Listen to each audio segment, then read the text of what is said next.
Hello friends, welcome back to Cybernaut. मैं दीपक सिंह। आज की वीडियो में देखेंगे, जब भी हम पीसी बिल्ड कराते हैं तो पावर सप्लाई एक बहुत मेजर इंपॉर्टेंट कंपोनेंट होता है जिसको कि अक्सर हम भूल जाते हैं। इसके अराउंड भी बहुत ज़्यादा कंफ्यूजन है कि सेमी मॉड्यूलर लेना चाहिए, मॉड्यूलर लेना चाहिए, नॉन मॉड्यूलर लेना चाहिए, रेटिंग वेटिंग का कुछ मामला, 80+ गोल्ड, प्लैटिनम, टाइटेनियम, बहुत सारी चीज़ों का उधर भी कन्फ्यूजन है। कितना पावर सप्लाई की हमें रिक्वायरमेंट है, अगर हम RTX 3060 4060 के साथ जा रहे हैं तो i3 के साथ कितना पावर सप्लाई चाहिए होता है, i7 के साथ कितना चाहिए होता है, ये सारी चीज़ों का डिस्कशन कर लेंगे। और साथ में कुछ ATX 3.0 और PCI 5 रेडी करके भी कुछ पावर सप्लाईज आए हैं MSI के थ्रू, तो उनका कितना रोल है, वो आपको अपग्रेड करना चाहिए या नहीं करना चाहिए। तो इन सारी चीज़ों का डिस्कशन कर लेंगे आज की वीडियो में कि वीडियो के एंड हो और सीधा मामला पता चल जाए भैया कौन सा पावर सप्लाई लेना है, लफड़ा खत्म। तो देर ना करते हुए चलिए स्टार्ट करते हैं आज की वीडियो। देखो, अपने पास टोटल 3 तरह के पावर सप्लाई होते हैं। एक होता है नॉन मॉड्यूलर, एक होता है सेमी मॉड्यूलर, एक होता है fully modular. But Indian market में सेमी मॉड्यूलर नहीं देखने को मिलता है, ये अमेरिकन मार्केट में देखने को मिलता है और वहीं से ये कॉन्सेप्ट आया है। बट एज पर प्रोडक्ट आपको मार्केट में देखने को नहीं मिलेगा, इक्का दुक्का प्रोडक्ट देखने को मिलेगा। मतलब कि सेल रेट अगर देखोगे तो 1% ही सेमी मॉड्यूलर लेते हैं, क्योंकि वो मार्केट में मिलता ही नहीं है। अमेजोन पे भी आप सर्च करके खुद से देखना, आपको मिलेगा नहीं। तो एक अपना आता है फुल्ली मॉड्यूलर। जैसे कि फुल्ली मॉड्यूलर की मैं पावर सप्लाई की बात करूं तो देखो, एक गीगाबाइट का 850 वॉट्स का जो है पावर सप्लाई है। सेम सबके अंदर में सेम ही होगा, चाहे आप कॉर्सेयर का ले लो, गीगाबाइट का ले लो, आप सिल्वरस्टोन का ले लो, सबके अंदर में सेम आपको ऐसा ही देखने को मिल जाएगा। इसके अंदर में आपको जो है एक PCI का पिन मिल जाएगा, फिर और ऐसे जो है सारे अलग अलग पिन्स आपको देखने को मिल जाएंगे। आपको जितनी रिक्वायरमेंट है उतनी केबल आप इसके अंदर में लगाएं, और जिसकी रिक्वायरमेंट नहीं है आप उसको खोल के रख दें, जिससे कि आपका पीसी जो बिल्ड हो वो पूरा neat and clean PC build हो। इसके लिए जो है fully modular power supply use करते हैं। साथ में जो एक्स्ट्रा केबल्स देखने को मिलते हैं इसको और आप एक्सटेंड भी कर सकते हो, और थोड़े से ये ड्यूरेबल भी होते हैं as compare to non modular. अब मैं ये दिखाता हूँ आपको non modular power supply. Pack unit ये खोलना पड़ेगा। ओके,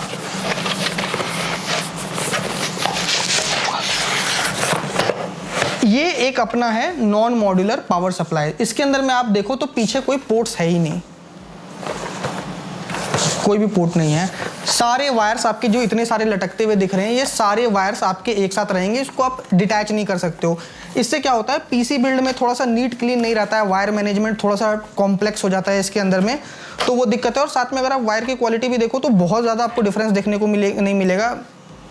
19-20 का फ़र्क है बस, ज़्यादा का डिफरेंस आपको देखने को मिलेगा नहीं। तो ये था अपना नॉन मॉड्यूलर पावर सप्लाई। आपको कौन सा लेना चाहिए? देखो, जब आप हाई एंड ग्राफिक्स के साथ जा रहे हो, 3080, 3090, 3070 टाइप के जब हाई एंड के साथ आप जाते हो, तब आपको एक फुल्ली मॉड्यूलर पावर सप्लाई लेना चाहिए। अगर वो नहीं आप कर रहे हो तो फिर आप नॉन मॉड्यूलर के साथ जा सकते हो। प्राइस की मैं बात करूं तो everything comes at a cost. जब ये इतना नीट एंड क्लीन और स्लीक डिज़ाइन आपको देखने को मिलेगा तो ये आपको 2 से 3 हज़ार रुपये एक्सपेंसिव भी देखने को मिलेगा, वो आपका 2-3 हज़ार रुपये सस्ता आपको देखने को मिल जाएगा। उसके अंदर में वायर अगर खराब होगी तो वायर चेंज नहीं हो सकती। इसके अंदर में है कि वायर आप चेंज हो जाती है ईजिली, और आपको वायर मिल भी जाती है सेम ब्रांड की, क्योंकि 3-4 ब्रांड ही ऑपरेट करते हैं तो ज़्यादा टेंशन नहीं होती है। मेरी रिकमेंडेशन ये रहेगी कि अगर आप हायर एंड के बिल्ड के साथ जा रहे हो तब तो गो विथ फुल्ली मॉड्यूलर, और जैसा कि मैंने आपको दिखाया अगर लोअर बिल्ड के साथ जा रहे हो तो you can go with non modular, कोई टेंशन नहीं आएगी आपको इसके अंदर में। दूसरी सबसे बड़ी बात क्या है, रेटिंग।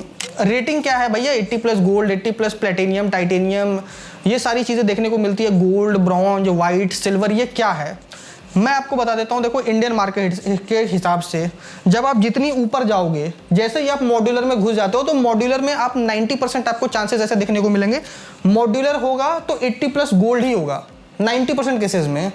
और जब ये आप बात करते हो नॉन मॉड्यूलर के अंदर में, नॉन मॉड्यूलर है तो वो ब्रॉन्ज ही होगा 90% केसेस में आपको देखने को मिल जाएंगे कि अगर आप नॉन मॉड्यूलर ले रहे हो तो वो ब्रॉन्ज के अंदर में आएगा। ये ऐसे इसके अंदर में आपको रेटिंग भी देखने को मिल जाएगी। यहाँ पे देखो 80+ ब्रॉन्ज। वहीं पे अगर आप मैं बात कर रहा हूँ जो आपके नॉन मॉड्यूलर हैं, इसके अंदर में आपको देखने को मिल जाएगा 80+ गोल्ड। जैसा कि मैंने बताया, जो हल्के जहाँ पे हमें रिक्वायरमेंट ज़्यादा नहीं है, APU बिल्ड है, अलग से ग्राफिक्स कार्ड है ही नहीं, तो उसके लिए you can go with this, कोई इशू नहीं आएगा। अब जो है, जैसे मैं बात करता हूँ वाइट, कौन सा पावर सप्लाई नहीं लेना चाहिए? जो ऑलरेडी कैबिनेट के साथ ही आते हैं। आपने 3,000 रुपये का एक कैबिनेट खरीदा तो उसके अंदर में मेंशन रहेगा कि 3,000 रुपये के कैबिनेट के साथ आपका पावर सप्लाई फ्री है। और वो पावर सप्लाई कौन सा होता है? टीन के डब्बे वाला जो पावर सप्लाई होता है, उसके अंदर में कुछ भी रेटिंग नहीं दी होती है। पावर सप्लाई का बेसिकली काम क्या है? जो अपनी मदरबोर्ड्स होते हैं, मदरबोर्ड के VRM को पावर करना, रैम को सही तरह से पावर इफिशियंसी मिले, CPU को पावर सही तरीके से मिलते रहे, यही काम है पावर सप्लाई का। जब उसके अंदर में रेटिंग नहीं होती है तो दिक्कत क्या आती है, जो इसका काम होता है 12 वोल्ट से 1 वोल्ट को या 9 वोल्ट से 1 वोल्ट या 1.2 वोल्ट में जो कन्वर्ट करने का, वो कन्वर्ट नहीं कर पाता। आपका CPU भी खराब कर सकता है, आपका रैम भी खराब कर सकता है और आपका VRM भी खराब कर सकता है और वो ब्लास्ट भी कर सकता है। तो जो अपने वो वाले पावर सप्लाई है उसको आप टोटली इग्नोर करो। दूसरा जो है एक एटॉम की तरफ से जो है पावर सप्लाई आपको देखने को मिल जाएगा, उसको आप वाइट रे भी कह सकते हो, या तो कुछ नहीं लिखा होगा, जो नहीं लिखा होता उसको हम वाइट वाला कहते हैं मॉडल, कि ये 80+ वाइट है, उसको भी हमें कंसिडर नहीं करना है। मिनिमम ब्रॉन्ज और अच्छी क्वालिटी का ले रहे हैं तो गोल्ड इज एनफ। एकदम आप एकदम हाई एंड ले रहे हो, प्रोसेसर भी फुल TGP हाई उसकी है, ग्राफिक्स कार्ड की भी TGP हाई है, 700-800 वॉट का पावर कंजम्पशन है, तो आप फिर उस केस में जो है सिर्फ प्लेटिनम वाला कंसिडर करो, वरना gold is more than enough to tolerate any CPU और GPU। नो इशू, इसके अंदर में कुछ आपको इशू देखने को नहीं मिलेगा, प्रैक्टिकल एक्सपीरियंस के साथ आपको बता रहा हूँ। आजकल के मार्केट में MSI ने लॉन्च किया है ATX 3.0 एंड Gen 5 रेडी आपका जो है पावर सप्लाईज मार्केट में आ गए। तो क्या आपको वो लेना चाहिए? देखो, अगर ऑलरेडी आपके पास कोई 80+ गोल्ड पावर सप्लाई है किसी भी ब्रांड का, तो आपको अलग से पावर सप्लाई अपग्रेड कराने की जरूरत नहीं है। आप कहीं पर भी कुछ अलग सा कोई परफॉर्मेंस बूस्ट आपको देखने को नहीं मिलेगा। अगर आप 40 सीरीज के ऊपर का बिल्ड अब करवा रहे हो और नए बिल्ड करा रहे हो और प्राइस सेगमेंट आपको इसी के आसपास फॉल कर रहा है, तो आप ले सकते हो, वरना नहीं भी लोगे तो कोई ऐसा रॉकेट साइंस नहीं है। इसके अंदर में उन्होंने न्यू क्या दिया है, 12 VHPR की जो है इनकी एक केबल है, जिससे कि आप 600 वॉट तक पावर ड्रॉ कर सकते हो। इसके अंदर में जो है अपना 150 से 200 वॉट तक आप इससे ड्रॉ कर सकते हो। बट जो ये नई वाली MSI की है, इसमें इन्होंने कहा है कि एक वायर से आप 600 तक जो है, जैसे जो पावर हंग्री GPUs हैं 3090, 3080, ये बहुत ज़्यादा पावर ड्रॉ करते हैं और DLS वगैरह ऑन कर देते हो तो और ज़्यादा पावर ड्रॉ करने लग जाते हैं। तो उन सारे सिनेरियोज में जो है ये पावर सप्लाई आपको मदद करेंगे, यही है सिंपल। और Gen 5 रेडी मतलब कि आजकल जितने भी आपके नए गेम्स आ रहे हैं या ग्राफिक्स कार्ड आ रहे हैं तो वो हाई एंड के आते हैं, तो उसके लिए ये ऑलरेडी रेडी टाइप का प्लेटफॉर्म आपको देखने को मिल जाएगा, ये MSI का कहना है। बट मेरा अभी भी कहना है कि आप 30 सीरीज से पुराने कोई भी ग्राफिक्स कार्ड ले रहे हो, 40 सीरीज में भी 4060 टाइप का ग्राफिक्स कार्ड ले रहे हो, 5060 ले रहे हो, तो you can stick with this type of power supply, क्योंकि 2-3 हज़ार रुपए का प्राइस ब्रैकेट इसके अंदर में देखने को मिलता है। बट अगर वो दोनों के बीच में 1000-1500 रुपए का डिफरेंस है तो MSI is also very good brand. Corsair और MSI यू कैन कंसिडर कि अच्छे ब्रांड है। कॉर्सेयर, आपका कूलर मास्टर, इन सब के पावर सप्लाईज काफ़ी ज़्यादा अच्छे देखने को आपको मिलते हैं। कुछ चीज़ें जो कि पावर सप्लाई के अंदर में होनी चाहिए वो है अपने पावर सेफ्टी का प्रोटेक्शन जो है मिलता है पावर सप्लाईज के अंदर में। इसके अंदर में अपने को OVP मिलता है, ओवर वोल्टेज प्रोटेक्शन, OCP मिलता है, ओवर करंट प्रोटेक्शन, OPP मिलता है, ओवर पावर प्रोटेक्शन, और OTP मिलता है, ओवर टेम्परेचर प्रोटेक्शन, और लास्ट में एक मिलता है हमें SCP, शॉर्ट सर्किट प्रोटेक्शन। ये आपका जो नया MSI का मॉडल है इसमें ये सारे प्रोटेक्शन दिए गए हैं। बट अगर आप इन सारे पावर सप्लाईज की भी वेबसाइट पे जाके चेक करोगे तो ये पावर सप्लाईज के अंदर में भी ये सारे प्रोटेक्शन दिए होते हैं, तभी जाके वो 80+ गोल्ड का इनको सर्टिफिकेशन मिला हुआ है। अब जैसा कि मैंने आपको बताया, ब्रॉन्ज लेवल जो आप APU बिल्ड करते हैं वहां पे आप ब्रॉन्ज लेवल की यूज करते हो, जहां पे आप GPU यूज करते हो वहां पे आप गोल्ड लेवल की यूज करो। इंडियन मार्केट में सिल्वर वाली आपको देखने को नहीं मिलती है, सीधा आपको मिलेगा एक तो व्हाइट मिलेगा, फिर ब्रॉन्ज मिलेगा, फिर सीधा गोल्ड मिलेगा और फिर सीधा प्लेटिनम आपको देखने को मिलेगा, जो इंडियन मार्केट की मैं बात कर रहा हूं। जब आप परचेज आउट करने जाओगे तो इनकी रेटिंग का डिफरेंशिएटर आपको स्क्रीन पे दिख रहा होगा, सिर्फ और सिर्फ इनके डिफरेंस किस चीज में दिखता होगा, इफिशियंसी के अंदर में। मतलब कि अगर आपका प्लेटिनम लेवल का पावर होगा तो उसकी जो वॉट जो कंज्यूम वो करेगा सॉकेट से वो काफी ज्यादा जो है ऑप्टिमम रखेगा, एनर्जी का लॉस इसके अंदर में देखने को नहीं मिलेगा। वहीं पे ब्रॉन्ज के में अंदर में जो है आपको एनर्जी लॉस देखने को मिल जाएगा। जब ये पावर कंजम्पशन कम होगा तो बहुत ज़्यादा मैटर नहीं करता, बट जब पावर कंजम्पशन हाई होगा तो आपको इलेक्ट्रिसिटी बिल के अंदर में ये डिफरेंस देखने को मिल जाएगा। अब मैं टिप्स और बता देता हूँ इसके अंदर में आपको क्या क्या चीज़ों का ध्यान रखना है। जैसे कि ये अपने गीगाबाइट की एक पावर सप्लाई है 850 वॉट्स की। इसके अंदर में अगर आपकी कोई केबल खराब हो जाए तो आप इसके अंदर में कोई दूसरे ब्रांड की केबल मत लगाना, ये जल सकता है।